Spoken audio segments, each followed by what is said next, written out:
This is the Tom Barnard Podcast. Listen live weekday mornings 8 to 9:30 or anytime you like as a podcast on the Tom Barnard app at tombarnardshow.com or wherever you get your podcasts. Wherever. Tevin is here. It's just, he's had such a stunning appearance that the cameras just can't keep up with it, Yeah, I'm protesting the show. I don't know what I'm protesting yet, but I won't be on until my demands are met. There's no question about it. Well, it's going to be pretty much all audio in the beginning anyway, except for, we should do this. So his camera's not on at all? Nothing. Nothing. Can you see us on your I cannot. Screen? We're trying to reboot this. He can only see me because I'm looking at him through the glass. Hold on. Pull it back up. Oh, no. Can make it really big. I assume I'm getting the finger of some sort. I don't know what you're talking about. I'm just I'm picking my nose. It all works out in the end. Absolutely. I still don't understand. I suppose that just meant up your Joniker at one point instead of, I guess that's, Yeah, F because you. isn't there the gesture where it's like you like punch up and you stop your arm? Yes. I've never understood that one, but I saw it on an old like Snoopy playing hockey. Maybe it was Bugs Bunny. I don't know. It's some cartoon, but he like gives that gesture, and I did that once, and my mom was like, "No, you're not gonna do that." I was like, "Oh, okay. I guess that's not a good sign." Pretty much up yours is what that is. Yeah. We have a lot to talk about today. I don't know how much time we're going to spend on this psychopath that killed someone because his back hurt. Very, very wealthy kid, very well-educated kid. He's only 26 years old. Now his life is ruined because he believed the BS that he was hearing in college. We have got to do something about our professors and our teachers in this country. They are so incredibly negative. Not all of them, of course. There are a lot of great teachers. But these people are teaching hatred like I have never seen such hatred in this country. Of course, I'm white, so maybe that has something to do with it. You know what I'm saying? But, they're using that again, too. Everything's skin color again. Whenever they want to separate the folks, they bring up skin color. Yeah, and I blame Tevin.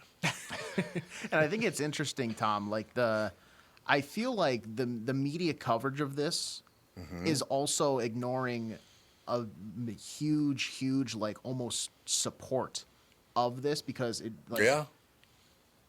There is a large audience that really have I don't know if it's apathy or empathy for I forget his name, Brian Thompson and his family. Right. Because they have now like pointed these insurance companies and other large corporations where it's like they're at their lowest and they pay in. And here, Tevin, let me get you on screen. There we go. You got him again? There we go. And I don't know. It's become this company is like my mortal enemy, and they just can't like find it anywhere. Like, this is a guy. This is a real person, not a sentient being that Yeah, this isn't some movie that we're watching where it's just a fictional character that gets killed off. Yeah, and there's a lot of like, well, who's the next insurance company billionaire that's going to get murdered kind of sentiment going around. And it's like, okay, guys, let's try to fix the system and not just use a murder as the answer to solve a problem. Let's then not have you fix it because you just made your camera worse, not better. I'll just switch to a whole different computer.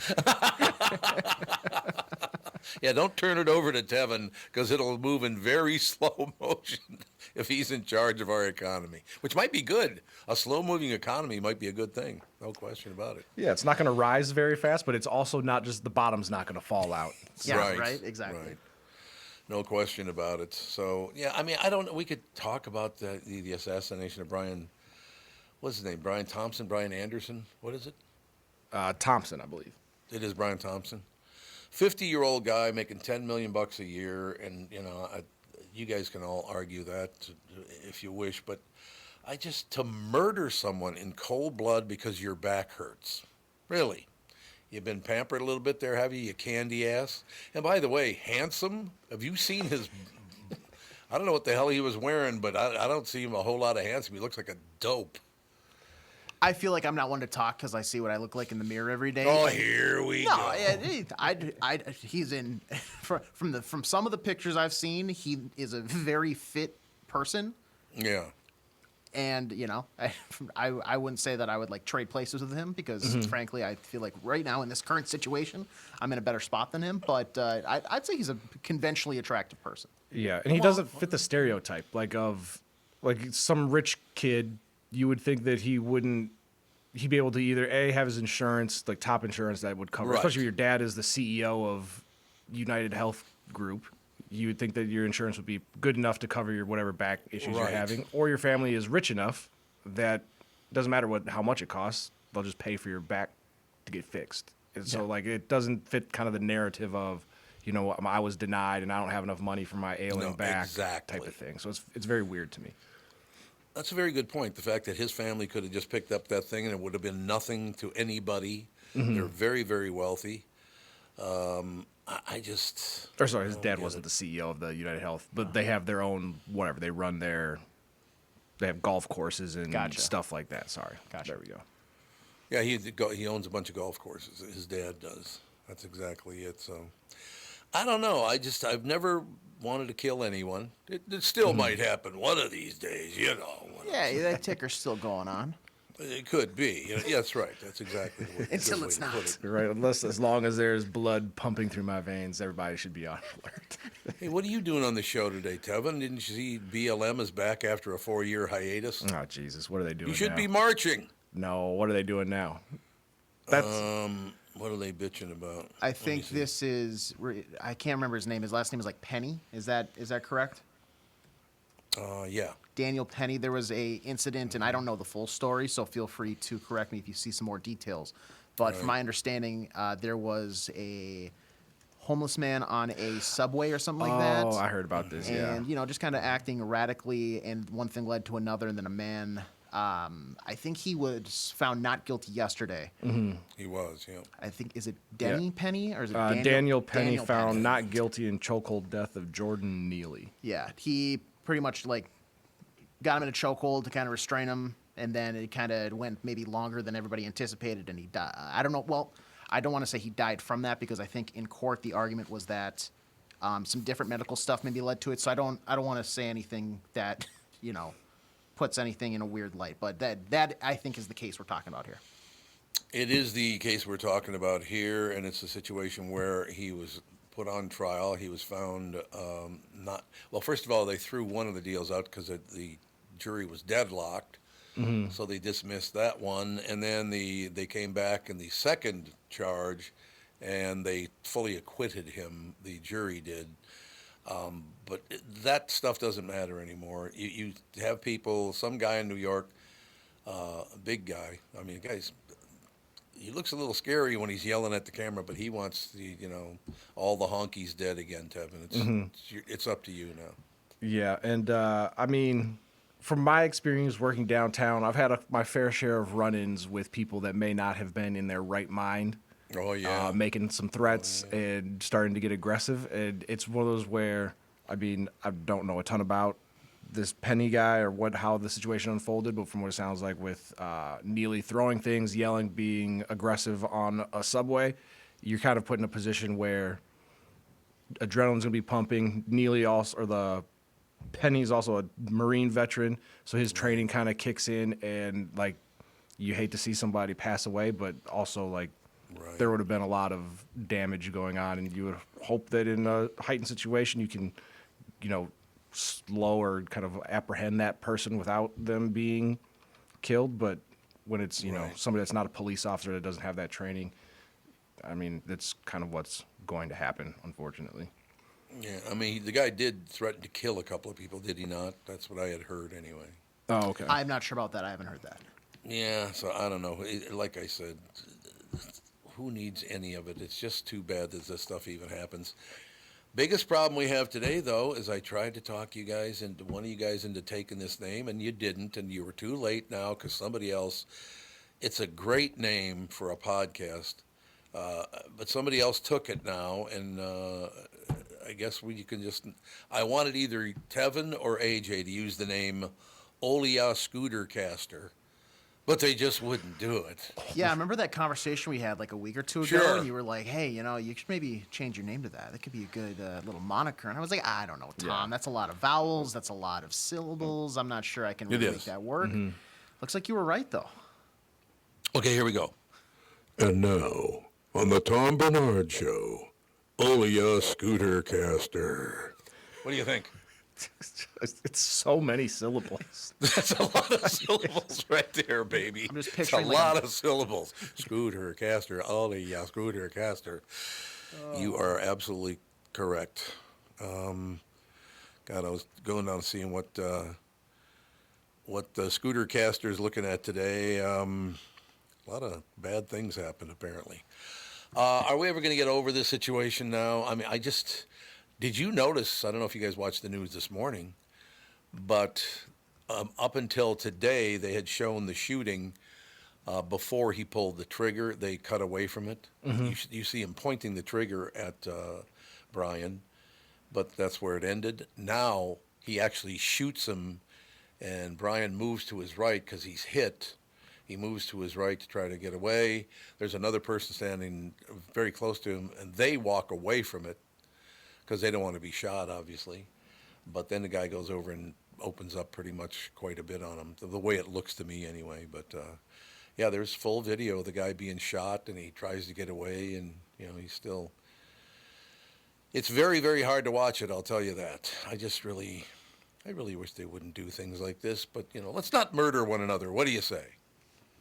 Yeah, I think that's a good start every morning if we can all wake up with that mindset, go out into the world and not murder anybody. Probably a much better place. That'd be good. I don't know. The New York Times has listed 24 things happening for the first time ever in 2024. They cover a lot of bases. Scientists detected water on an asteroid surface. That's pretty cool. The parents were charged and convicted in a mass school shooting. A parent was? I don't remember that. Do you remember that? I believe it was because the parent purchased or was very nonchalant about having the guns out and control, stuff. Yeah, at their house, and then let it get into the minor's hands, where he then went and carried out the school shooting. So by relation and implication, it passes along partly to the parent.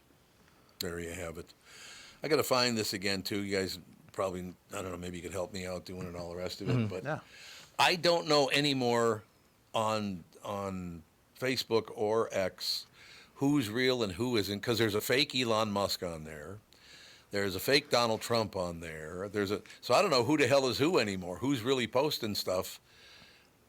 But there's one thing I do suspect about the Donald Trump one. I think the fake one is the one that's less over the top. Because you're not going to beat Donald Trump going over the top on anything. It is hard to differentiate between the two sometimes, just because Donald Trump is a very much so, I have a thought, I tweet it out, we'll deal with it later. And so it's very easy to parody it. And usually I would say the topics are just less serious on the parody account than they are. Well, Yeah. that's what I'm hoping, because there was one posted last night, and it said, these women are fighting for birth control. Okay? Mm-hmm. These women are fighting. And then you scroll down the picture. This one woman must weigh 500 pounds. So what he's saying is, yeah, she needs birth control. That is so cold. It is unbelievable. Yeah, I would really hope I would assume that that's a burner account. That's God, just I a hope parody so. account. But My God. It's hard to tell, though. I mean, isn't it? It's hard to tell if it's real or not, isn't it? oh yeah, which is sad. I think that kind of just somebody needs to take Donald's phone away and be like, hey, let's just focus on running the country when you get into office rather than sending out these fire tweets. And, there's been no better time for a guy like me who's standing in the middle looking both ways. Because if he's posting that stuff, man, he shouldn't be doing that. That's not a good idea. No. And on the other side, you got your boy Joe Biden pardoning everybody in sight now. Everybody, nobody committed a crime. And I wonder how much his net worth is now. Billions of dollars, I almost guarantee. The people we have running for president are so lame now, it is unbelievable.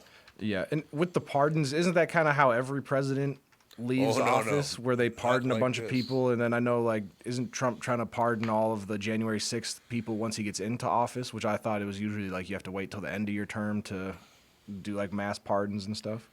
I don't even know anymore. Nobody's guilty of anything anymore. No. You do whatever you And I want. thought it was one person. Like, I thought that was the whole thing. It was like saving a turkey on Thanksgiving. You just do it, you get one. That's right. You Pardon don't the just turkey. pardon everybody. Yeah, I mean, it kind of varies. It looks like from what I see, like Woodrow Wilson, he pardoned during his term in office 2,480 people. Joe Biden currently, from the last time this was updated, is up to 27. When Trump was in office a few years ago, he had 237 by the time he left. The last time it looks like somebody stayed under 100 before. Well, Biden's currently, I guess, active still, so we'll ignore that. He's got time. George H.W. Bush had 77. Otherwise, I don't see anybody back until James A. Garfield, who I believe died in office, who didn't pardon a single person. Because he died too young. He said, once that gavel hits the desk, it's out of my hands. Yeah. It's true. All right, we better take a break here. We're moving right along, ladies and gentlemen.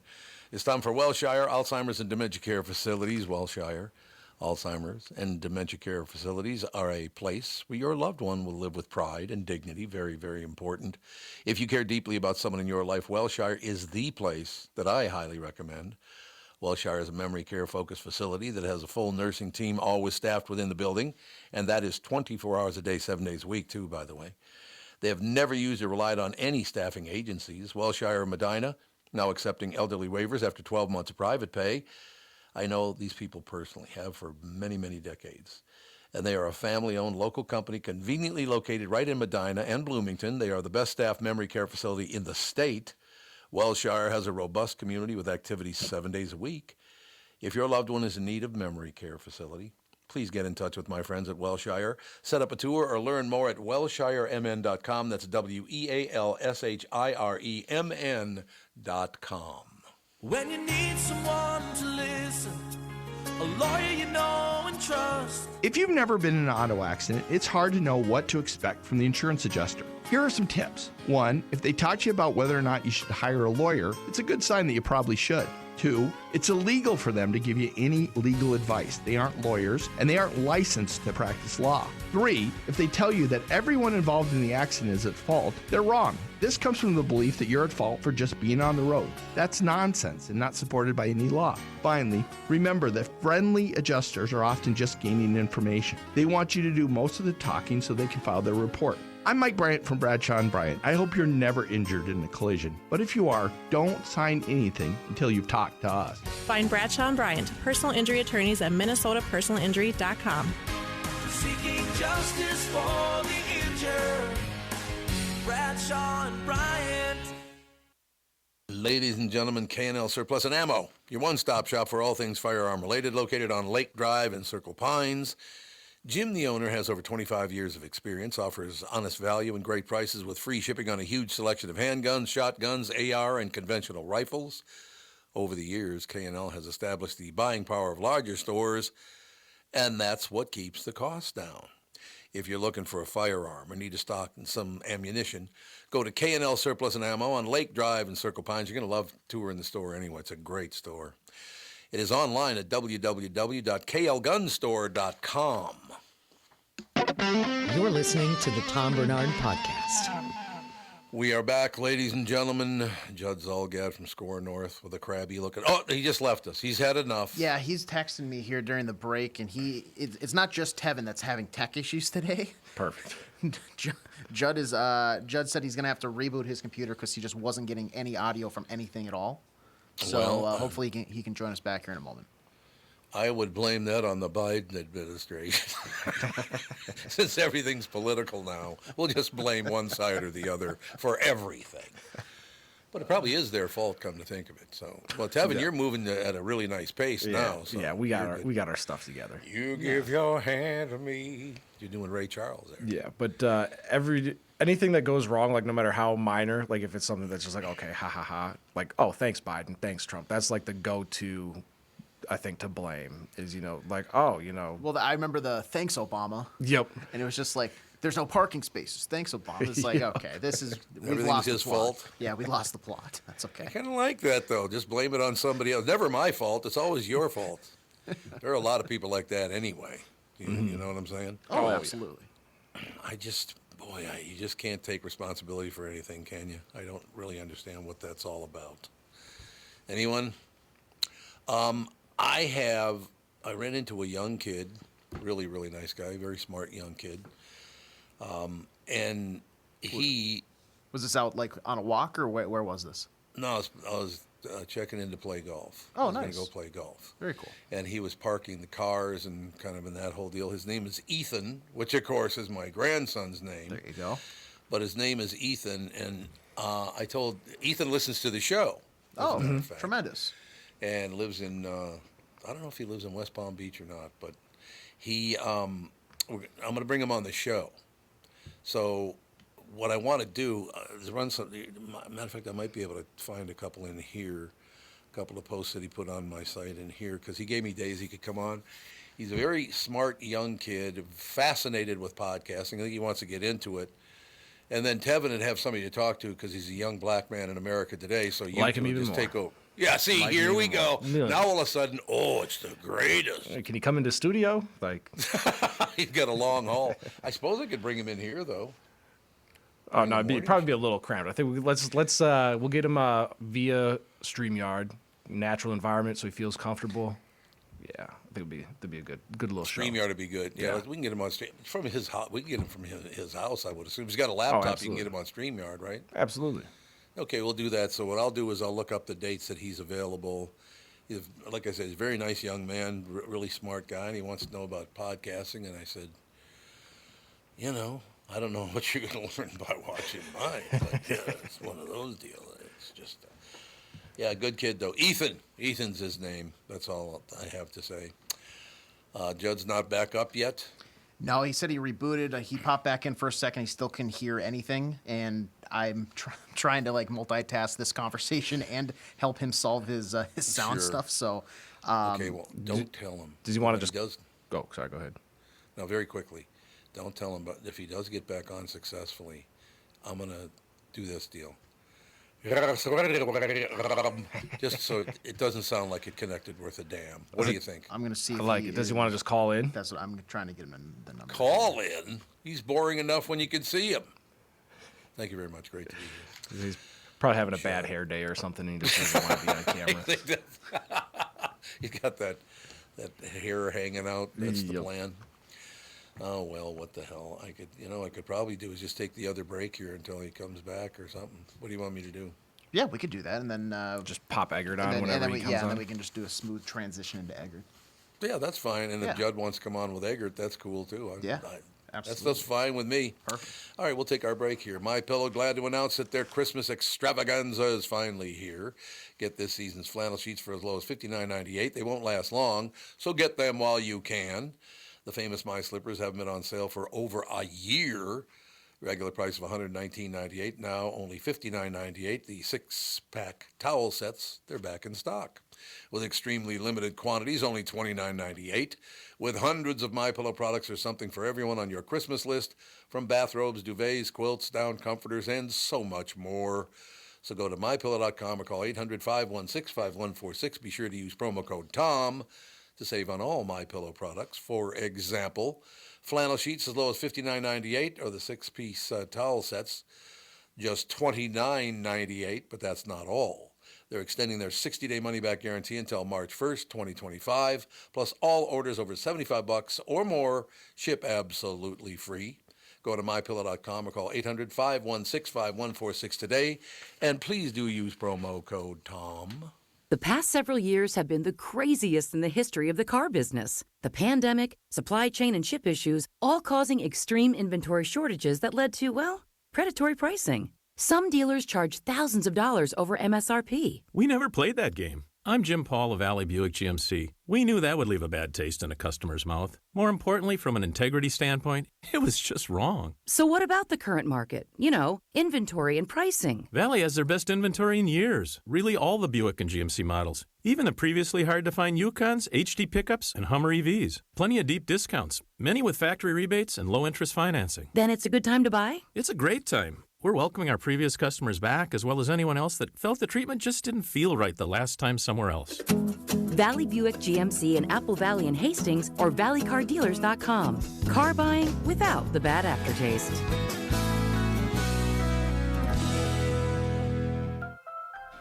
I'm talking with my friends Michael Bilski and Brad Huckle of North American Banking Company. Guys, business owners have had to deal with a lot over the last few years, haven't they?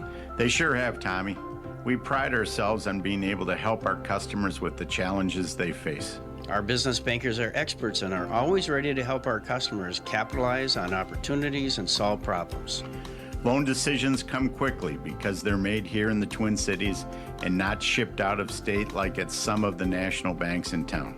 This allows our customers to expand their businesses with confidence, knowing that they have our team of experts in their corner. Okay, so now you give me this big thing at the end. Way to go. Well, you are the professional. Oh, I forgot. Look, I know Brad and Mike, and I trust them with my banking. They've personally delivered on everything they've just said, so why not bank with my banker? North American Banking Company, a better banking experience, member FDIC, equal housing lender. You're listening to the Tom Barnard Podcast. All right, I found Ethan's information. He could be on tomorrow, the 14th, the 15th, or the 20th of December. So, I mean, you guys can take a look at that. We can have him on. I mean, we could pop him up on the screen. It'll be, like I said, be a good thing. Yeah, we can do tomorrow at like after the Chris Egert segment, so 8:45. Yeah, that sounds good. 8:45 tomorrow. I will run it by Ethan today. I think I'm going to see him today. And if not, I can reach out to him. I got his number. So, that's it for Judd. Judd's just a complete flop. Funny enough, I have him on the line. Are you a disaster? Judd, can you... My compute. There we go. Guys, yeah, no, technology's great till it's not. That's a good way to put it. I think And Catherine... then it's a disaster. And then it's a disaster after that. So, well, you know, it's fine. You could do it. You could do a brief report, just audio, can't you? Oh, absolutely. Yeah. And what would you like to talk about?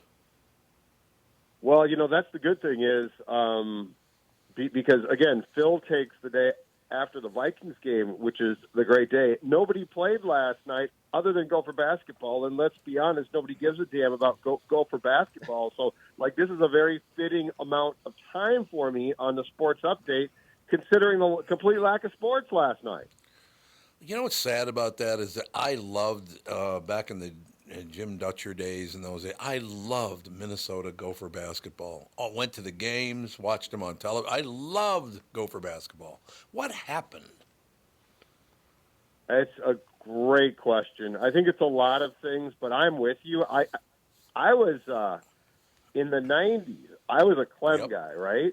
And, I mean, that building, that's the thing is people don't understand, and I don't blame them, but when that building used to be full for a Big Ten game, it was the greatest building in the world. Conversely, though, because it's so old, when it's empty, no one would think, oh, man, I bet this building can be fun when it's full, because it just seems like a dump when it's empty. So it is sad. But, I mean, you're right, Tom. The Gopher basketball program used to be such a big deal. Clem it was Haskins huge. was, they had a bunch of good people, Clem Haskins and Jim Dutcher, and, it just disappeared, and it really made me sad, unfortunately. Yeah, I just loved I used to love the barn, and I don't know now that you can bring it back, because I don't know that, kids and recruits care at all. Yeah. And I can't imagine can you imagine taking a 17, 8-year-old kid on a recruiting trip into that place empty? It'd be like, what, raised floor? I know. This place is a dump.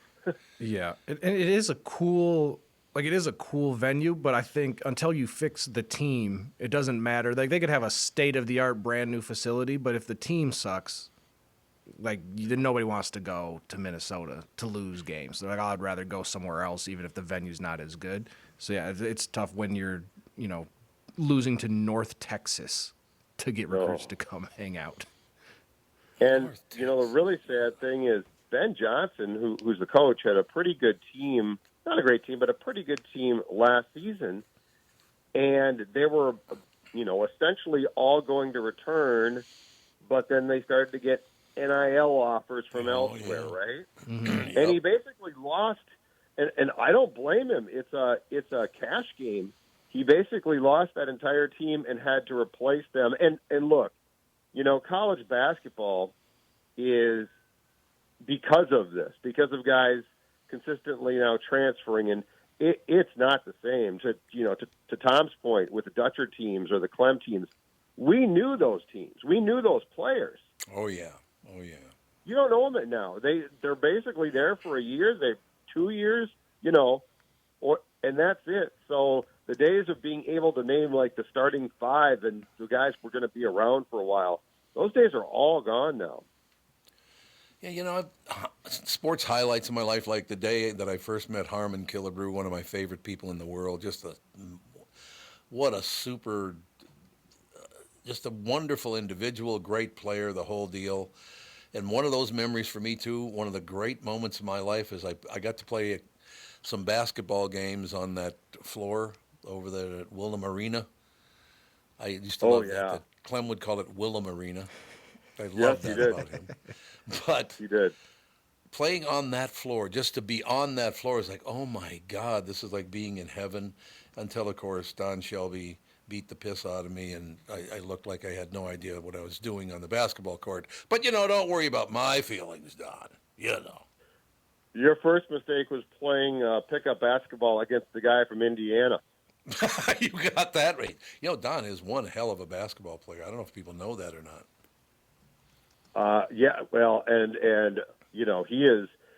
He's about as diehard a basketball fan as you can get, right? Oh God, yes. No question about it. Don and I have become really, really great friends. I used to sit on top of Channel 4 building down there on Nicollet Avenue and sit up on the roof and have a cigar with Don and talk about the troubles of the world. And Don became, and he's not that much older than me, but Don became kind of a father figure for me. Tom, don't worry about it. Because I'd go up there and go, Don, I'm thinking of killing a couple of people. Well, let's talk about it, Tom. It was just wonderful. But yeah, I want to go to Gopher basketball games and have a good time. And Ben Johnson, I thought, was a good pick, but then he loses his team to money. Right, exactly. Well, and that's the thing is, if you're going to replace Ben now, one, are you going to go get a coach who you're going to pay a ton to, and two, are you going to also allow that coach to have, access and resources to actually financially compete? Right. Oh, I miss those days, Judd. Honest to God, I miss the Clem Haskins, Jim Dutcher days, Musselman days. It was so much fun. Who's the one guy that ended up going out to Gonzaga? He was a nice guy too, wasn't he? If I remember right. Munson. There you go. I liked him. Dan Munson. Yeah. Is it just a lack of talent on this team, Judd? Because, they have Dawson Garcia, who, when he was coming out of high school, I remember he was one of the most sought-after players to come out of Minnesota in a while. So, it feels like he should be able to kind of be the centerpiece of the team and help lead them to success, but are the pieces around him just not good enough? Yeah, and Garcia is the one guy who stayed too. So he's the one guy that they paid, and I think he's already. I think he had played for two schools before this. So and he's from here, to your point. So he's the one guy that stayed. But yeah, there's just not enough around him, and the good teams just basically work to shut him down, and the rest of the team can't lift the team up. So it's really disappointing, and it makes the product hard to watch because, again, one, you don't know the players, so they come and go very, very quickly, and two, in a situation like this, your roster gets so depleted so quickly that it just makes the coach's job really, really difficult. And that's my thing, with college sports now, with all of the NIL and things like that. Unless you're going to go out and compete in that way, I don't see that there's a lot of sense in firing coaches for the sake of firing coaches. I would have to agree with that. Is there any way we can bring up Chris Egert at the same time that Judd is on, since he's on the phone? Yes, we absolutely can. There we go. Chris is sitting down, I think. There we go. Chris, you there? Yeah. Okay, we're talking some basketball, and of course, you are the premier basketball player on this show. Judd's on the horn with us this morning. A lot of breaking up signals this morning. I don't know what's going on in the world, but a lot of signals are breaking up this morning. Hopefully you can hear me. I did hear Judd. I did hear the discussion about the NIL. I mean, that's not a coach thing. The coach can't make that money come from somewhere. Nope. I've never quite figured out why University of Minnesota, in all its glory and splendor, has not been able to come up with the same kind of money that some of these other Big Ten schools have been able to come up with. Judd, what's your take on that?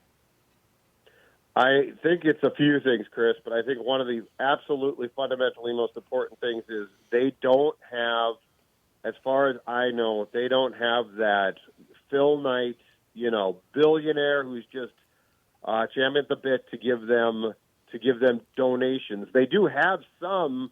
It's not that they don't have, but you look at some of these schools, Chris, and there's a booster or two who are absolutely just pumping cash in. So I think that's a big one.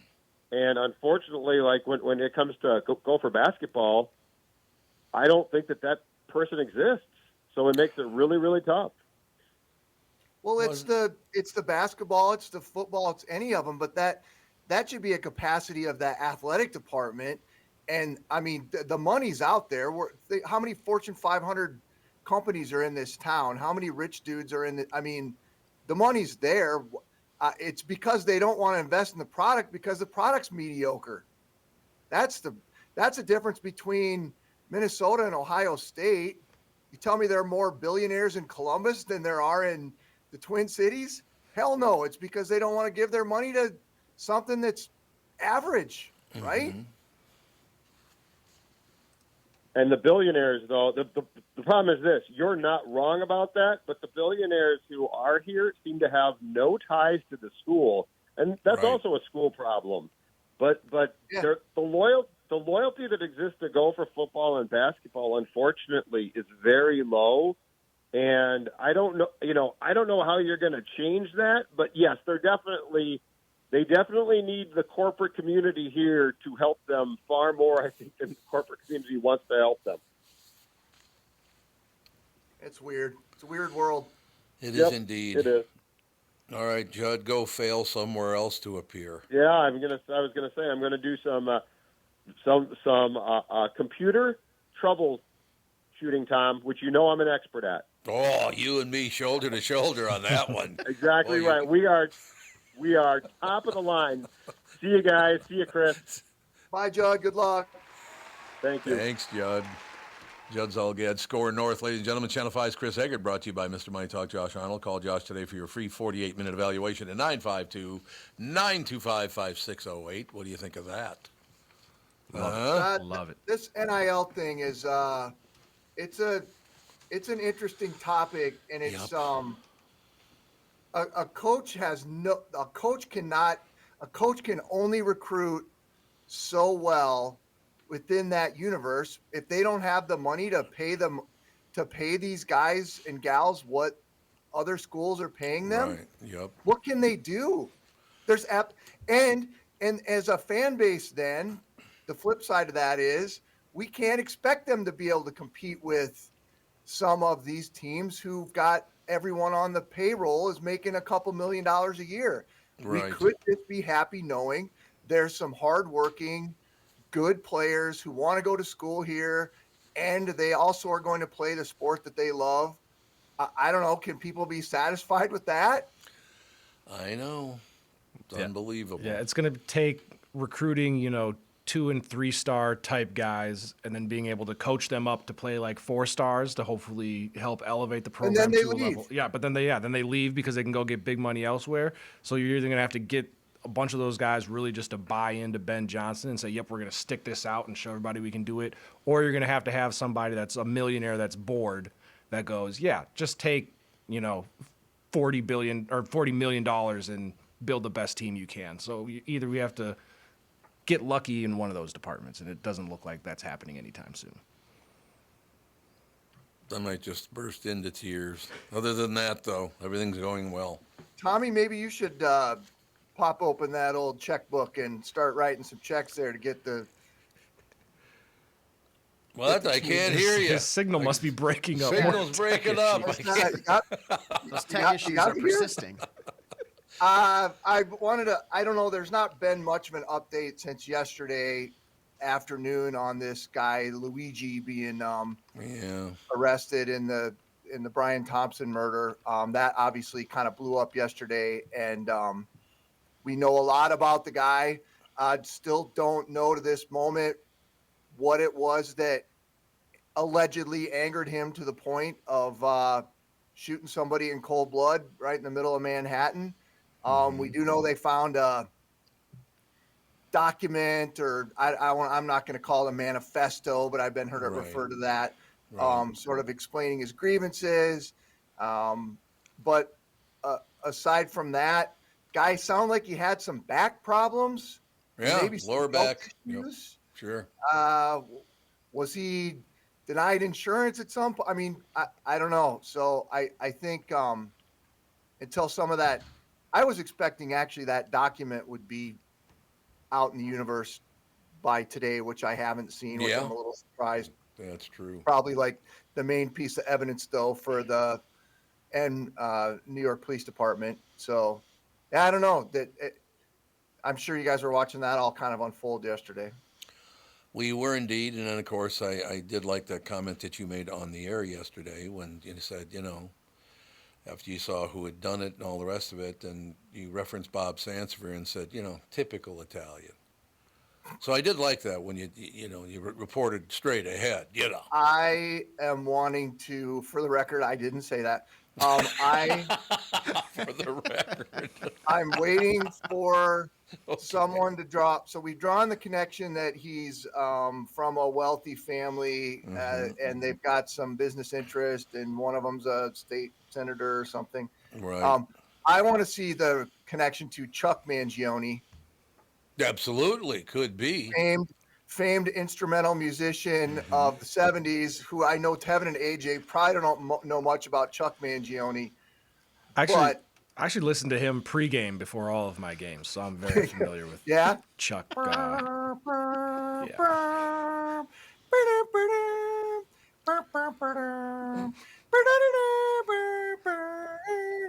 What song is that, Tom? Do you remember? What? Jesus.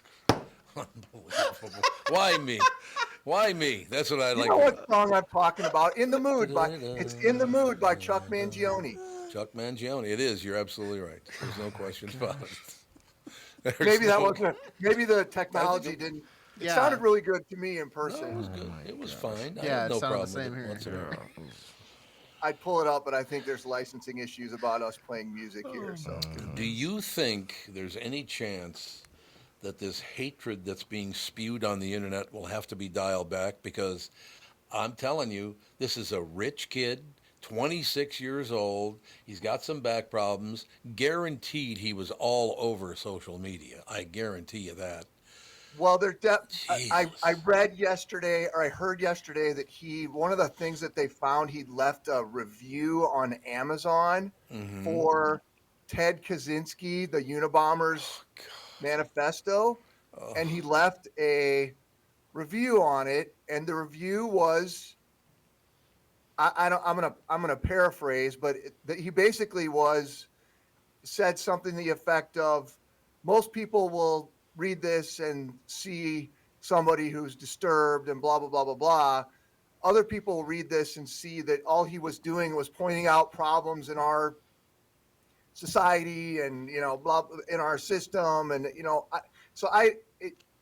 if that was a true review from this dude, it's sounding like some kid who has very, very, very high ideals, and for whatever reason had a bone to pick with the insurance industry. And I don't know, is that hatred going to go away? No, because Nope. People are more concerned about this kid, and nobody seems to give two rips about the dad who got murdered in the middle of the street. Like, you did work for an industry that's controversial. Guy's still somebody's son, still, a dad to two boys. I don't know. But he works in a hated industry, and, who cares? It's just, look, does it surprise you this kid was a big college student?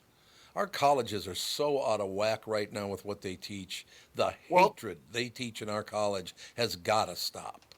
I'm sure that's going to be part of the conversation here at some point too, if it's not already. That, I don't know anything about him, but I just kind of know what I've read, and he's went to a upscale high school, was valedictorian. Who wasn't? I mean, who cares? Everybody's got that on their resume. I feel like these days.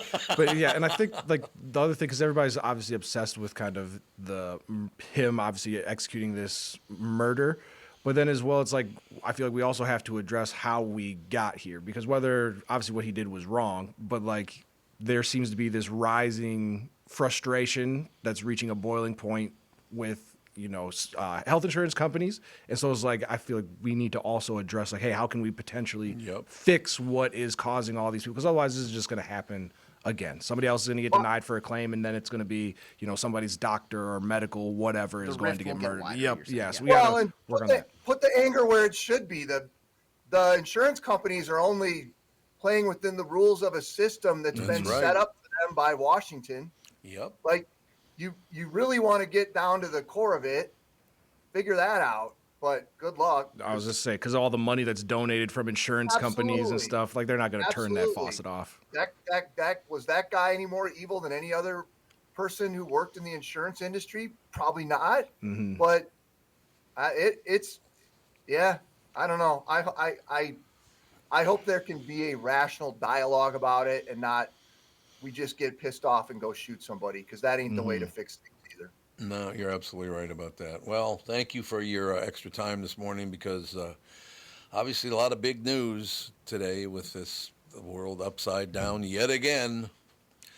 But what the hell? We'll talk to you tomorrow, though. Yeah, hopefully it'd be nice. We had a little something lighter to talk about tomorrow. So that would be good. All right, Pally. Thank you. Bye. Channel 5's Chris Egert, brought to you by Mr. Money Talk, Josh Arnold. Call Josh today for your free 48-minute evaluation at 952-925-5608. We haven't taken the Josh Arnold break yet, have we? No. Now we're back on schedule. We're back on schedule. Yes. Okay, we'll be right back just a couple of minutes right after this. Does thinking about retirement make you uncomfortable? Sometimes the anxiety for wondering if you saved enough can be overwhelming. But what if I told you that you could ease those tensions in just 48 minutes? My guy, Josh Arnold, Mr. Money Talk, can sit down with you and get you on the right track for your financial future. Josh has navigated it all when it comes to uncertain market and economic conditions, and he'll always provide straight talk.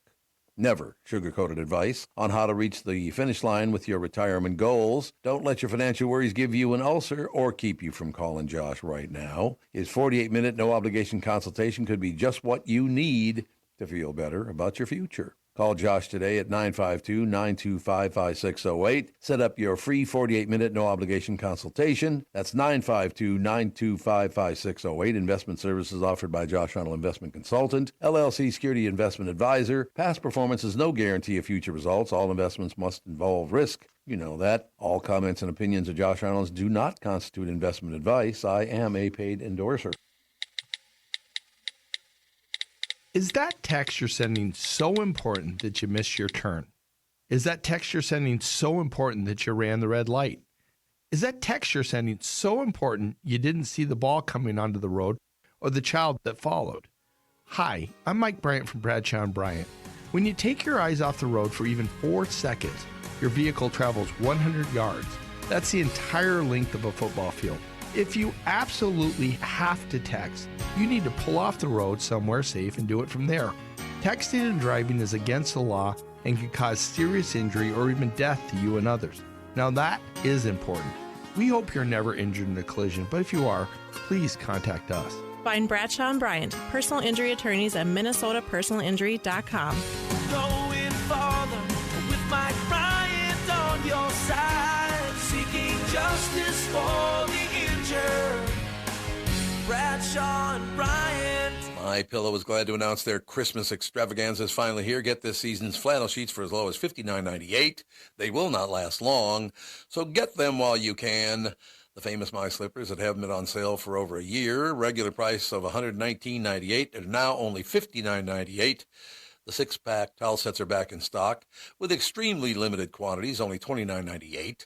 With hundreds of MyPillow products, there's something for everyone on your Christmas list. From bathrobes, duvets, quilts, down comforters, and so much more. Go to MyPillow.com, call 800-516-5146. Be sure to use promo code TOM to save on all MyPillow products. For example, flannel sheets for as low as $59.98, or the six-piece towel sets for just $29.98, but that's not all. They're extending their 60-day money-back guarantee until March 1st, 2025. Plus, all orders over $75 or more ship absolutely free. Go to MyPillow.com or call 800-516-5146 today. And please do use promo code TOM. This is the Tom Barnard Podcast. Listen live weekday mornings 8 to 9:30 or anytime you like as a podcast on the Tom Barnard app at TomBarnardShow.com or wherever you get your podcasts. You know damn right, ladies and gentlemen. I love this, by the way. Save up to 70% off your holiday shopping with the Tom Barnard Holiday Online Auction. Visit TomBarnardShow.com, keyword auction to register now. Bidding starts this Friday, just 3 days away. Auction runs through 8 p.m. Thursday, 12/19. There you have it. $1,000 of items will be up for bids this 1 week only. Items up for auction include a Canadian fishing package for four at Fletcher Lake Lodge in Ontario, valued at $8,740. We got the 2024 Modern Buggy Quad Hauler, 124 QH from Pleasureland RV, valued at $7,750. One night stay at the Intercontinental Hotel at the Minneapolis-St. Paul Airport includes 1 night of self-parking. Oh, see? It's valued at $250. Remember, visit TomBarnardShow.com and enter keyword auction to view items and bid, of course. So thank you. Thank you very much for that. Now, Bernie will be all smiles because of that, I suppose. Yeah, what he's got enough to smile about already. He really does. It's just nonstop with him. You know what I'm saying? Absolutely. I love this. What's a profession that was once highly respected and is now a complete joke?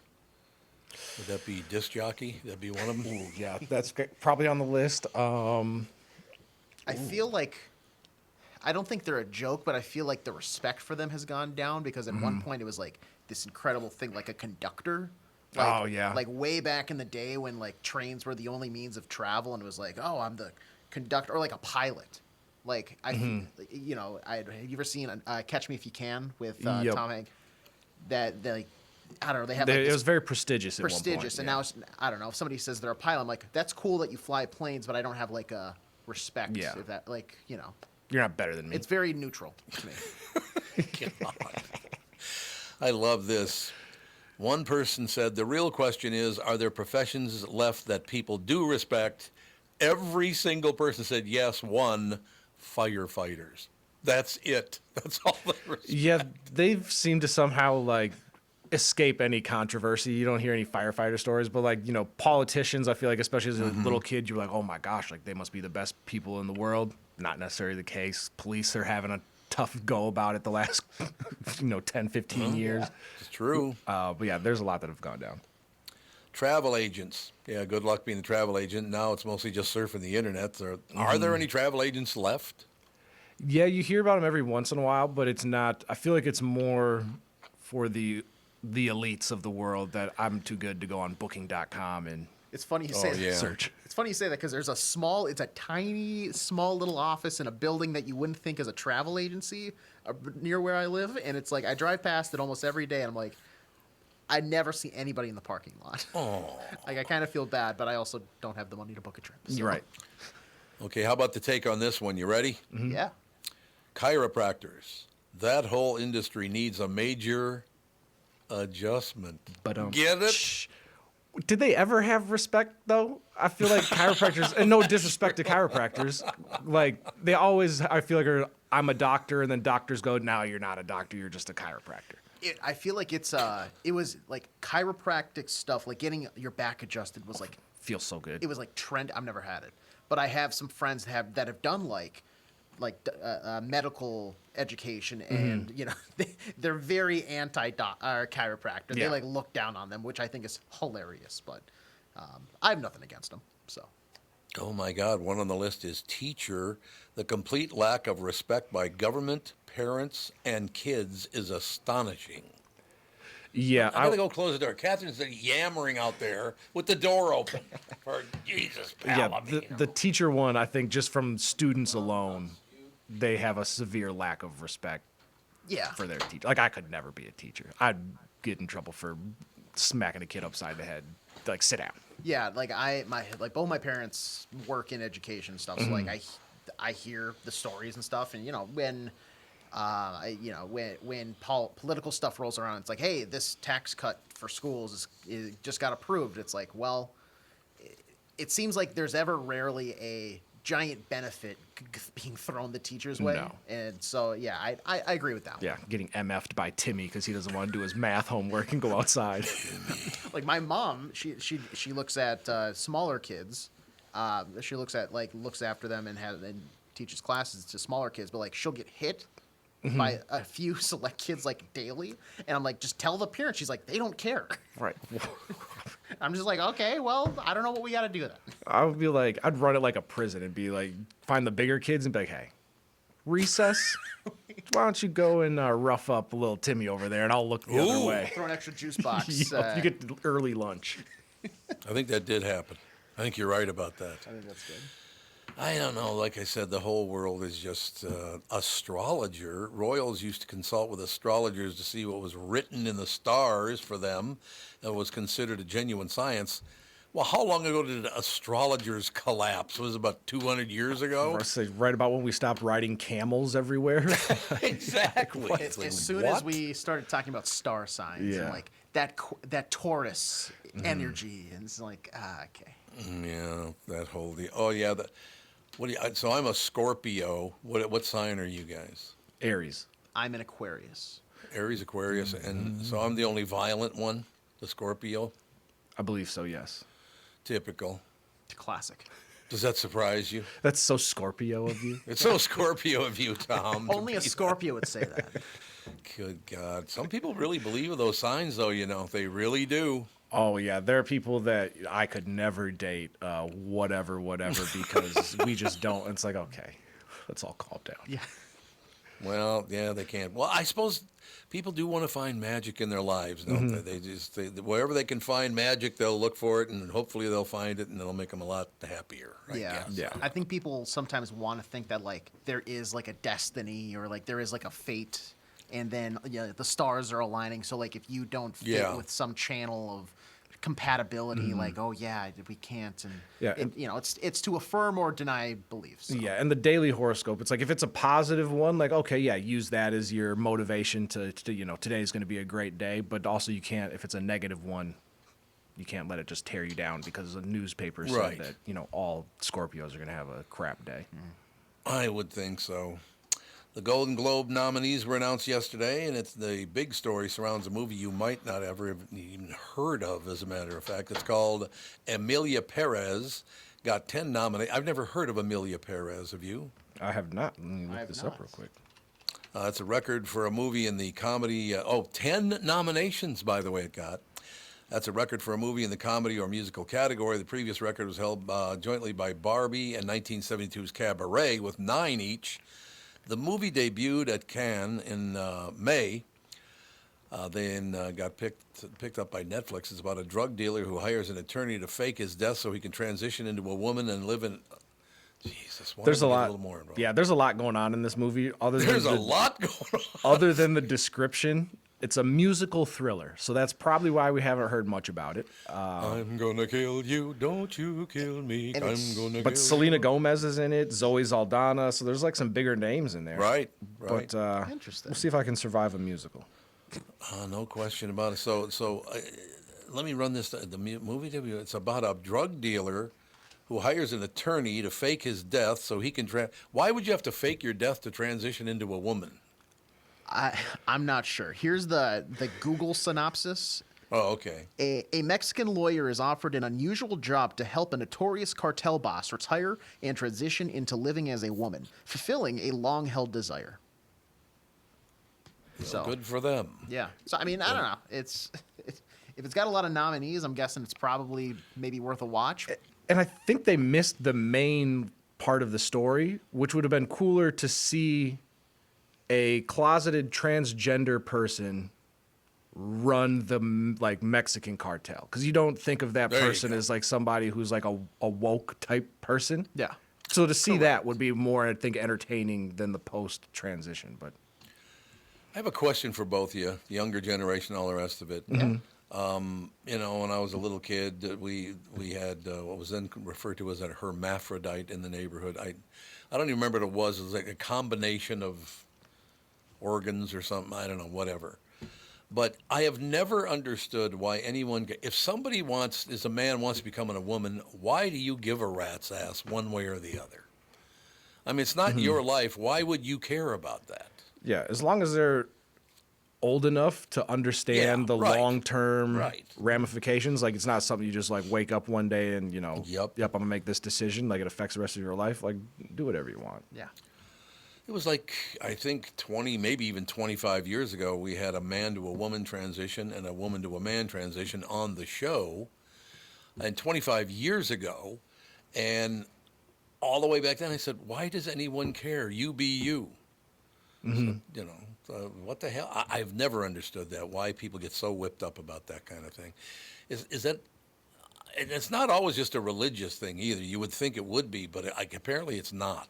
No, it's definitely not always a religious thing, and most people just love to not mind their own business, and so then that's how we get into all of these wild arguments and stuff. But yeah, I would say it's more, I believe it's like you're just born that way, and it's like an internal, I guess, fight that you fight with of being a man trapped in a woman's body or vice versa. It's interesting about that, too. There's not, that I know of, obviously. I suppose you go back far enough, I wouldn't have any idea. But uncles, aunts, brothers, sisters, we don't have anybody gay in our family, right? Mm-hmm. But I still, going through life, say, why would I care what you want to do? It's, again, leave the kids and the dogs alone, I'm good to go, right?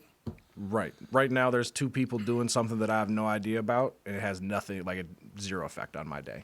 I agree 100%. I've never understood why. Is it only the ultra-religious that get upset about that kind of stuff? I think that's kind of how it started, and because in a lot of religions, like you're supposed to be going out and, I guess more or less like saving the world and, recruiting everybody, and so I think that's kind of what it stems from. Yeah, I mean, is everybody just calm down? Everything will be fine. Like I said, one of my best friends is now a guy. One of my best friends is now a woman. I don't care. And by the way, when that was announced, when he did announce that he was going to become a woman, one of my other friends said, don't tell Tom, he'll probably beat the piss out of you. It's like, don't say that. What'd you say that for? I mean, that's not even who I am. How the hell why would I do that? Explain that to me. Oh, because you're just like the big bad wolf, I guess. I guess so. I guess you're right about that. I don't know. Look, live your life. Let people live their lives. Shut up. How about that? Yep. Shutting up's good. Across the board, shutting up is good, I think. Yeah, if we spent a little more time listening and less time just talking and being angry, I think we could make the world a little bit better place. No doubt about it. I will, oh, God, we're going to have to take a break here because we got some lame guy. What's his name? Juice? Something like that? The juice is loose. Josh Arnold is up next. We'll be right back. I'm talking with my friends Michael Bilski and Brad Huckle of North American Banking Company. Guys, business owners have had to deal with a lot over the last few years, haven't they? They sure have, Tommy. We pride ourselves on being able to help our customers with the challenges they face. Our business bankers are experts and are always ready to help our customers capitalize on opportunities and solve problems. Loan decisions come quickly because they're made here in the Twin Cities and not shipped out of state like at some of the national banks in town. This allows our customers to expand their businesses with confidence, knowing that they have our team of experts in their corner. Okay, so now you give me this big thing at the end. Way to go. Well, you are the professional. Oh, I forgot. Look, I know Brad and Mike, and I trust them with my banking. They've personally delivered on everything they've just said, so why not bank with my banker? North American Banking Company, a better banking experience, member FDIC, equal housing lender. The past several years have been the craziest in the history of the car business. The pandemic, supply chain and ship issues, all causing extreme inventory shortages that led to, well, predatory pricing. Some dealers charge thousands of dollars over MSRP. We never played that game. I'm Jim Paul of Valley Buick GMC. We knew that would leave a bad taste in a customer's mouth. More importantly, from an integrity standpoint, it was just wrong. So what about the current market? You know, inventory and pricing. Valley has their best inventory in years. Really all the Buick and GMC models. Even the previously hard-to-find Yukons, HD pickups, and Hummer EVs. Plenty of deep discounts. Many with factory rebates and low-interest financing. Then it's a good time to buy? It's a great time. We're welcoming our previous customers back, as well as anyone else that felt the treatment just didn't feel right the last time somewhere else. Valley Buick GMC in Apple Valley and Hastings or valleycardealers.com. Car buying without the bad aftertaste.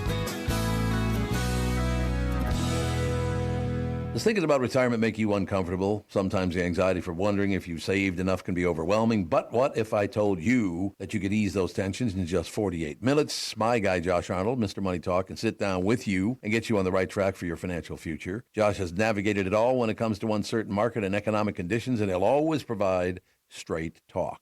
Never sugar-coated advice on how to reach the finish line with your retirement goals. Don't let your financial worries give you an ulcer or keep you from calling Josh right now. His 48-minute no-obligation consultation could be just what you need to feel better about your future. Call Josh today at 952-925-5608. Set up your free 48-minute no-obligation consultation. That's 952-925-5608. Investment services offered by Josh Arnold Investment Consultant, LLC Security Investment Advisor. Past performance is no guarantee of future results. All investments must involve risk. You know that. All comments and opinions of Josh Arnold do not constitute investment advice. I am a paid endorser.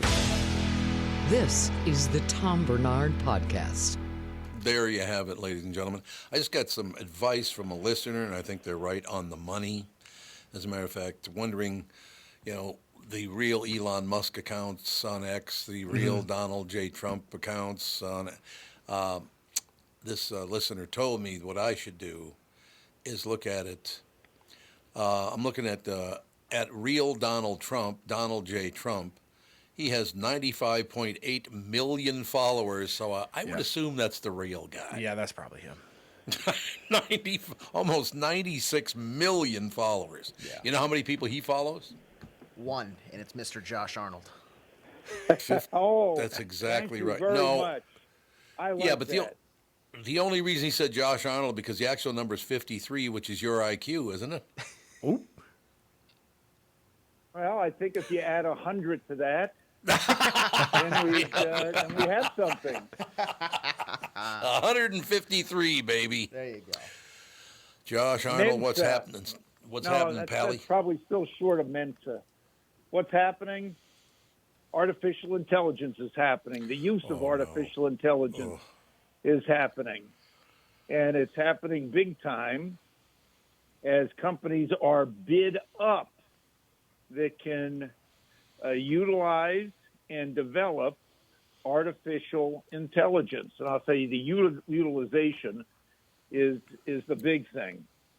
Little company called Palantir cut a deal with another small organization.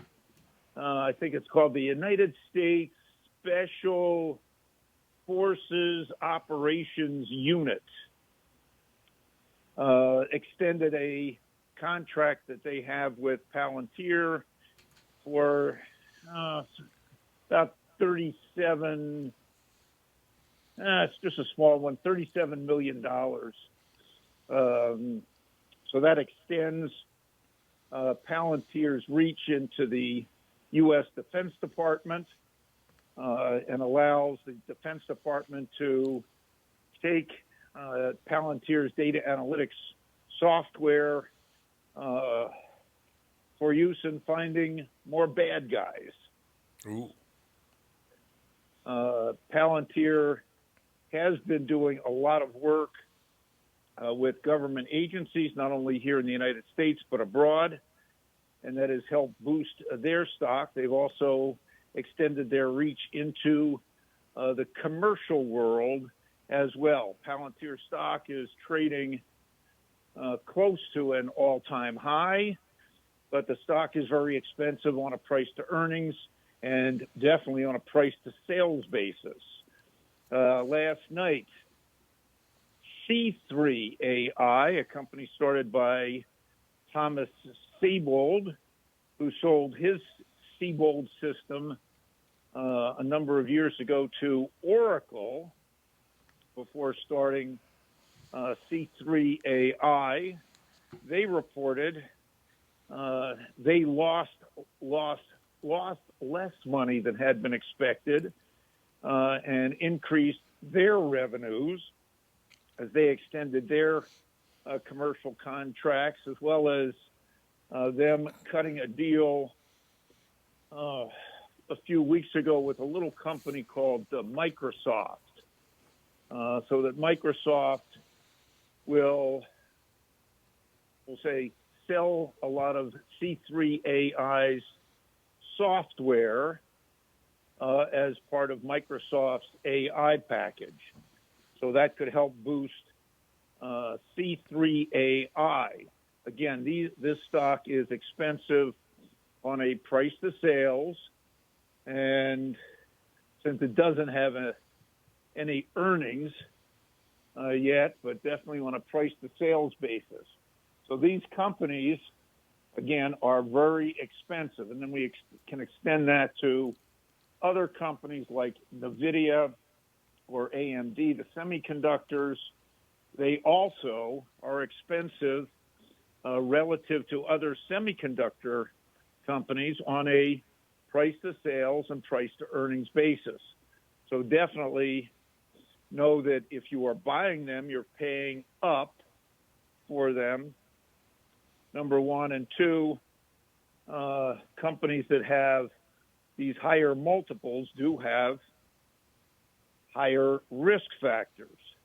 And then, of course, there's my largest holding and my client's largest holding, Apple, which in all likelihood will make AI available and be able to use to most people. And that does look interesting. And the AI features, Apple is rolling out another feature using Chat GPT being integrated with Siri. So that could help Apple, we'll say, sell more phones over the coming months. I don't think when Apple reports their numbers in January that this quarter's sales will be overly stellar, but I still think they'll be very good. So this use of generative AI, which I could call Internet 3.0, could be a big thing going forward. We'll say something to think about. Mm-hmm. So that's why you need people with higher brain power. You mean like you? Just like me. Higher brain power. I love it. That works for me. So that definitely works for you. Are you on the road this week? I am not on the road this week, but because of the potential cold spell, I might just stay hibernated. You're going to hibernate on like that. Are you going to hibernate on Friday so you can't see Officer Dave? Is that it? No, I've got to see Officer Dave. I've got to go see Officer Dave. How can you not see Officer Dave? Super Dave, I call him. Super Dave. You do call him Super Dave. That's very true. What is he, 6'4", weighs about 310, and it's pretty much all muscle? It is solid. The guy looks like he definitely looks like a pro wrestler. Yeah, he does kind of. And that's You're a right. current pro wrestler, not a former pro wrestler. You Now, mean not Vern Gagne? no. No. No. I mean, I take a look, my friend Kenny Sherman, who still looks like a bodybuilder, Yep. and, still at some of his, we'll say, night spots that he owns, he still likes to bounce. He does, So yeah. not- He's Not bad for a 75-year-old guy. You definitely don't want to mess with him. no, Ken's a great guy, no doubt about that. But, Super Dave looks like, is almost as big as Ken's former roommate, Terry, who now goes by the moniker the Hulkster. The Hulkster, that's exactly The right. Hulkster. And speaking of wrestling, we'll throw in one other little stock name. This company is not overly expensive, but it trades almost by appointment. TKO. Oh, yeah, absolutely. Okay, so TKO has the WWE Ultimate Fighting under their moniker, as well as a company that might have represented you at one time, IMG, which was started by Mark McCormick. And Mark McCormick used IMG to promote somebody in the sports world they called the King. The greatest of all time? No, not that King. Not that King. Not that King. The other King, that you used to play golf with on occasion. A king that I played golf with. Yeah, he's from Latrobe, Pennsylvania. Oh, you're talking about nice Italian boy. Yeah, the Arnold man. Arnold Palmer, the King. Arnold Palmer, yep. Yeah, Arnold Palmer was a very, very, very special person, a very nice man, an incredibly talented guy, and handled it all very, very well. They were good examples. Jack Nicklaus, I would say, was also in that same boat. Really good people. Correct. But again, you might have been handled, or you might have used IMG's management. Right. Or you could have used Endeavor's management, and Endeavor is one of the larger shareholders of TKO. And I think the other big management company for talent like you is Creative Artists CAA. Yep, I've worked with all of them, I do believe. There's no question about that. But and they've made you the kind of money that your wife has always longed for. You mean I go down to the desk every night and there are 5 or 6 different packages and they're all for Catherine? You mean like that? Like that. All right. Stop getting me in trouble. I'll talk to you Friday. Okay. Thanks a lot, Josh. Josh Arnold, ladies and gentlemen. We'll take a break. Be right back. Kristyn Burtt right after this. My Pillow is glad to announce their Christmas extravaganza is finally here. Get this season's flannel sheets for as low as $59.98. They will not last long, so get them while you can. The famous My Slippers that haven't been on sale for over a year. Regular price of $119.98 are now only $59.98. The 6-pack towel sets are back in stock with extremely limited quantities, only $29.98. With hundreds of MyPillow products, there's something for everyone on your Christmas list. From bathrobes, duvets, quilts, down comforters, and so much more. Go to MyPillow.com, call 800-516-5146. Be sure to use promo code TOM to save on all MyPillow products. For example, flannel sheets for as low as $59.98, or the 6-piece towel sets for just $29.98, but that's not all. They're extending their 60-day money-back guarantee until March 1st, 2025.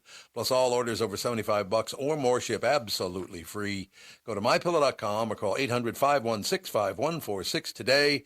And please do use promo code TOM. When you need someone to listen, a lawyer you know and trust. If you've never been in an auto accident, it's hard to know what to expect from the insurance adjuster. Here are some tips. 1, if they talk to you about whether or not you should hire a lawyer, it's a good sign that you probably should.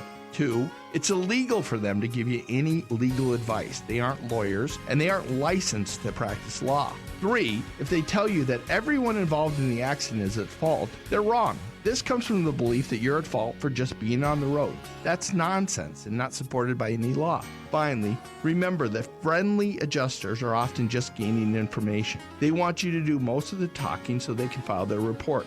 I'm Mike Bryant from Bradshaw & Bryant. I hope you're never injured in a collision. But if you are, don't sign anything until you've talked to us. Find Bradshaw and Bryant, personal injury attorneys at minnesotapersonalinjury.com. Seeking justice for the injured. Bradshaw and Bryant. You're listening to the Tom Barnard Podcast. Kristyn Burtt Entertainment News brought to you by North American Banking Company. Go to nabanco.com to learn more. Member FDIC, equal housing lender. What's up? Hey, well, we finally have an answer about Jamie Foxx. Yes. I don't know if you guys talked about it a little bit earlier, but his comedy special is officially out on Netflix, and he confirmed that he had a very serious stroke. Oh. That was brain bleed, correct? Yeah, it was a brain bleed. But I think what's really astonishing about the story, you'll hear it in the Netflix special, but he said, I had a massive headache, and some friends were like, yeah, maybe we should take you to the doctor. The doctor pumped him full of cortisone and then sent him back home. So I'm assuming he might have gone to an urgent care type of situation. He got back and his sister happened to be in Atlanta with him and just said, this doesn't seem right, and took him to the hospital. And that's when they were like, you need emergency surgery. Otherwise you are going to die. And he was in the middle of a stroke. Man. I mean, he is so lucky because if anyone has known anyone who's had a stroke, minutes count. Every single minute counts in getting medical care. So he is very fortunate to be alive. And he said he lost about 20 days because he was in a coma. How old is he? I'm going to say he's in his 50s. Yeah, not very old. I know that. No. I would say somewhere probably 56. 56. Okay, so mid 50s. Yeah. God. I know. Do they know what caused this? We didn't hear the cause. I'm assuming he's going to do a sit down interview with someone and really go into it. Or maybe he's doing a documentary. I feel like everyone does a documentary these days. But he also did, we had talked about this, Tevin, before, the whole joke about Diddy. And he said, Diddy poisoned me. And, it was a joke. However, he did say, are you kidding me? I left those parties at 9 p.m. He's like, things got slippery very carefully after that. It makes me, with all this news that continues to unfurl itself with Diddy and now Jay-Z with allegations, I really think that a lot of stories were probably spread around about Diddy over the years, but people still wanted to be around him. He was powerful. He was famous. He had his white parties in the Hamptons. People wanted to attend, but they also knew when to leave. And that's why I'm like, don't get caught up in the weird conspiracy theories on the internet that every single A-lister is a part of this. But I think you can start seeing the people who went to the parties and then left when it was appropriate, and then the people who stayed. And I think that's what we're going to start seeing. Yeah, and the Jay-Z thing, I saw he released a response, and it sounds like the girl was doing a civil suit, and he was like, hey, I would rather you do a criminal suit, which I thought was makes his response, to me, maybe a little bit more believable, and maybe he didn't do it, because if he did, why would you go, hey, why don't we do for real in court with a criminal case instead of just a civil one? But have you heard anything about, because the list of people that are named as defendants with Diddy is very long. Is Jay-Z, do you think that's one that will stick, or is there anybody else that's going to go down with the ship with him? Well, a lot of things are going to happen here. First of all, statute of limitations is an issue, and that varies from state to state. But remember, this happened in 2000, allegedly. So we are now looking at 24, almost 25 years. A lot of the sexual abuse survivor laws had a time limitation where they allowed you to open it up. That expired last year. New York and California did.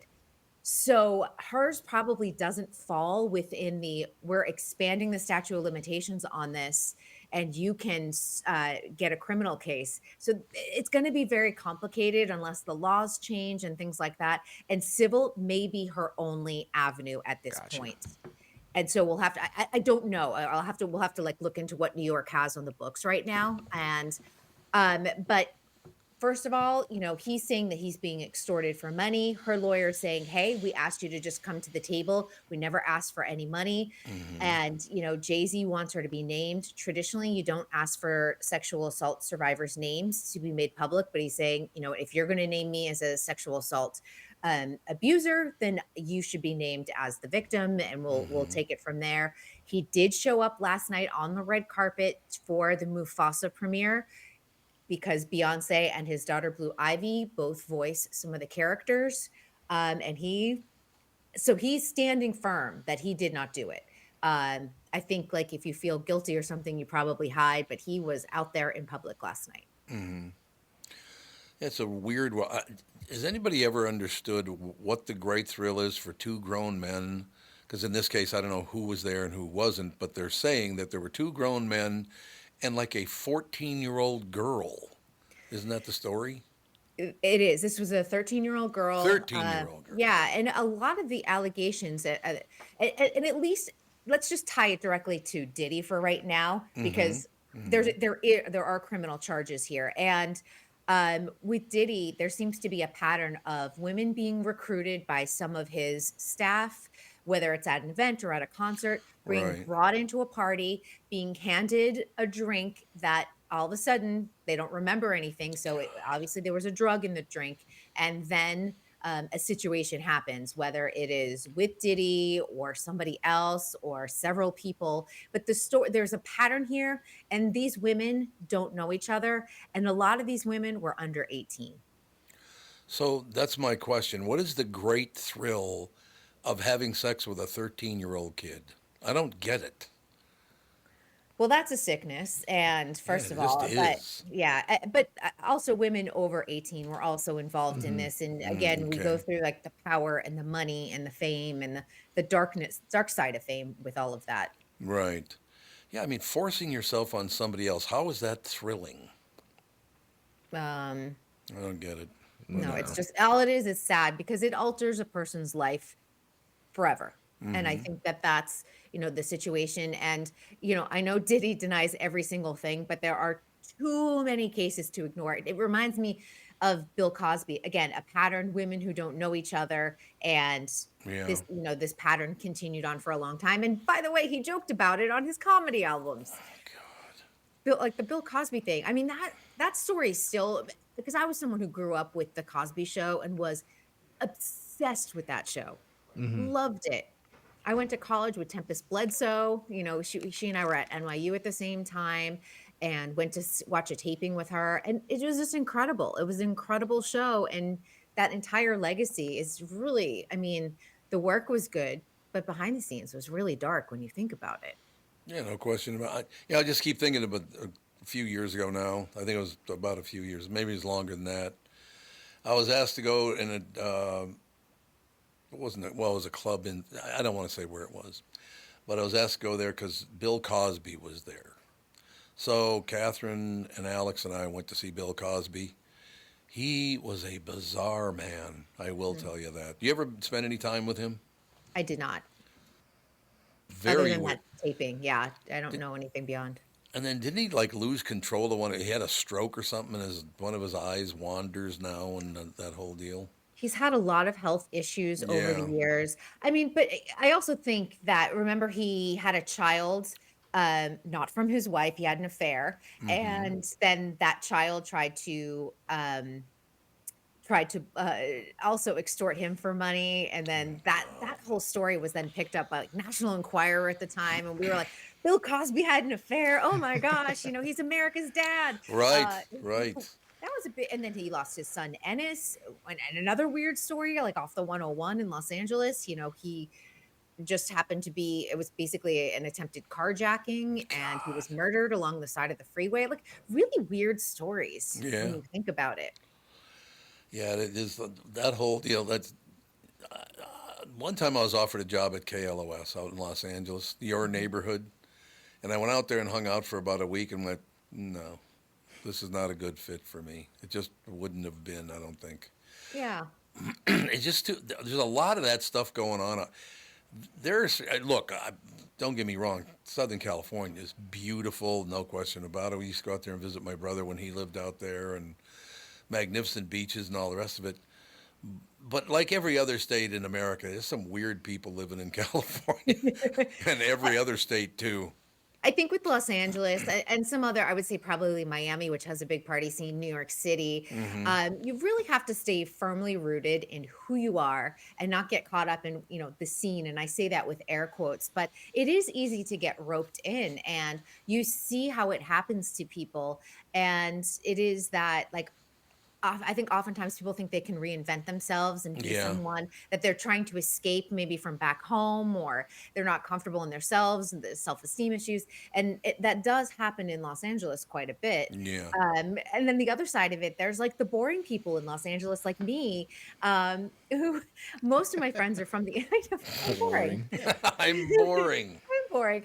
But, most of my friends are from the East Coast, and I've had them for a long time. A lot of us worked together in New York City and migrated to the West Coast. And so it's just different. I was very fortunate when I came out here, having a core group of already 20 friends by the time I moved here. Yeah, so sure. I think it made my transition easier. Yeah, I wonder if I should have done that back in the day. I feel like New York City and Los Angeles, you've got to do it super young. Yeah, that's true.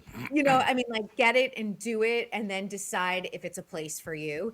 If not, then you have the opportunity to be like, I'm going to go to a different city, or I prefer a country life or the suburbs and things like that. But especially like New York City, being really broke in New York City when you're 22, it's fine. You're okay. You're going to make it. You're going to figure it out. But I think being like super broke when you're, say, 42 is a different situation. And it's really, really hard because maybe you have kids, maybe you're married, you're in this tiny little apartment. It's just different. Well, Catherine and I lived in New York City on 20th Street and 2nd Avenue when I was, I think, 33, which meant she would be about 25. So we're living there, and all of a sudden we found out that we were going to have our first baby, and we never even considered living there with a baby. I loved New York City. Don't get me wrong. Manhattan was all of New York City. I just love it. The East Coast I'm a big fan of. But I just, bringing up a kid, a baby on 20th Street and 2nd Avenue, I just didn't think it was a good idea. Yeah, it's tough. It's you either move out to the suburbs of New York and, go out to Westchester, or you do Connecticut, or you do northern New Jersey. But it really takes a special type of person to raise a kid. And I don't think people get it, but carrying a stroller up and down subway steps. Oh, God. And your kids are going to have a cool education because they have everything at their fingertips. Yeah. But and yes, there are elevators for the subway, but oftentimes they are not working. Right. And you have to rely on the kindness of strangers. I cannot tell you when I lived in New York how many strollers I would grab at the front end while the mom held onto the handle, and I'd help them lift it up and take it on down. I used to do that all the time because I'm like, how do you get down those stairs? And it's 3-4 sets of stairs, very steep. Loved New York City, though. Did New York, Chicago, Los Angeles. I had a wonderful time in Los Angeles all the time I spent out there, going back and forth with Capitol Records. So my memory, thank God, of all those cities before the world turned into a hellhole with everybody destroying every big city they can. I really wish we hadn't allowed that. I really do. Yeah. Well, Los Angeles is getting cleaned up because we get the Olympics. So good. I'm glad. 3.5 years are great for us. It's to maintaining it beyond the 2028 Olympics. That's going to be, of course, the marker of that the city is officially back. I mean, that's the one nice thing. We've got world-class venues right now. I mean, honestly, our stadiums are gorgeous and they are ready for an Olympics. But again, you have to remember that people coming to visit for the 2028 Olympics are also going to want to do the tourist things. They're going to visit Santa Monica and Beverly Hills and Hollywood. And we have to make sure that those are sparkling clean as well, and not sparkling clean for just the Olympics and Paralympics. They need to be sparkling clean all of the time. Yeah, I'm curious to see how long it takes them to clean up Venice Beach. It's going to be one hell of a project. I don't think they'll clean up Venice, to be No? honest. Like, the charm of Venice is the chaos of the sort of the boho vibes of it all, and the people. I mean, I have to say it, but the unhoused in Venice are also part of the crazy atmosphere of Venice. I mean, they need to make sure that people have food and proper places to go to the bathroom and things like that. But I feel like a lot of the people who congregate at the beach, it's a different situation than if you decide if you're unhoused in, say, the Valley. It's just a different vibe of a person. So you're taking a different angle now. You used to just say bums, but now you're saying the unhoused. Unhoused, homeless. I think that's a kinder way to put it. You know what's so great about you is even though if I take a shot at you like that, you know, I've never said that. You just go along with it. It's like, yeah, whatever. I'm so used to. I'm like, Tom, do not try and put me in a corner. I'm gonna talk my way out of this because, so dude, great. You're like, I'm gonna let you take the heat for that.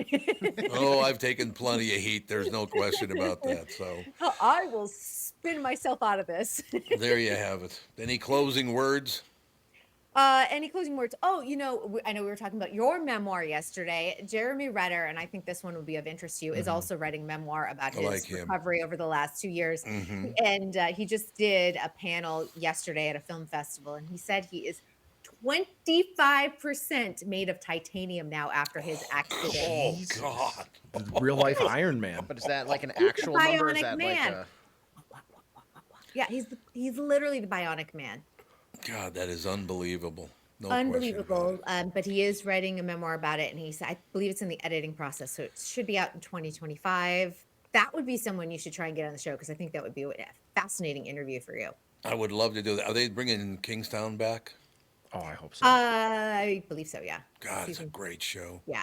Really, really good show. So, Tevin, you're a big fan as well? Oh, yeah, because I took Kristyn's advice and subscribed to Paramount when it was Black Friday, and so I'm getting it for, pennies on the dollar. And It's Black Friday, that's why? Yeah, black people, I buy everything on Black Friday. It's the only day I shop. Here we go. And so the white person telling the black person on Black Friday to get a good deal. Yep. Yeah. And so, I'm in like the middle of season 2 right now, and 10 out of 10. If you haven't seen Mayor of Kingstown, go ahead and watch it. And then I got to finish Lioness. I got a season finale that I'm going to finish today.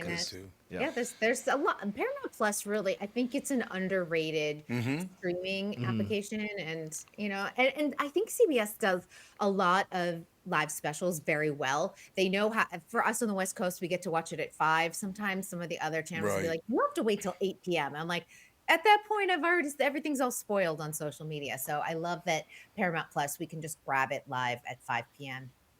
I love it. All right, we'll talk to you tomorrow. See you tomorrow. Magnificent job, I thought. Kristyn Burtt, Entertainment News. Ladies and gentlemen, brought to you by, what's that guy's name again? It's like North American Bank. Oh, Bilski. That's Bilski. Kristyn Burtt, Entertainment News, brought to you by North American Bank and Company. Go to nabankco.com to learn more. Member FDIC, equal housing lender. Closing words, fellas. AJ, go ahead. You do it today. Oh, okay, perfect. Hey, everybody, make sure to go open up that web browser of yours, enter youtube.com, and make sure to find the Tom Barnard Show channel. Subscribe, turn the bell notification on for notifications, so you get an update every day when the show goes live online. So you can watch all the fun camaraderie that we have each and every morning. Fun camaraderie. Yeah. I like it. I like it, too. Like I said, I keep getting all these messages that are, we're going up. Well, Spotify said we went up 30% this month. So just got to match that on the video side of things too, and then we're really cooking with oil. Yep. I like it. Works for me. We'll talk to you guys tomorrow. The family show up in about 10 minutes.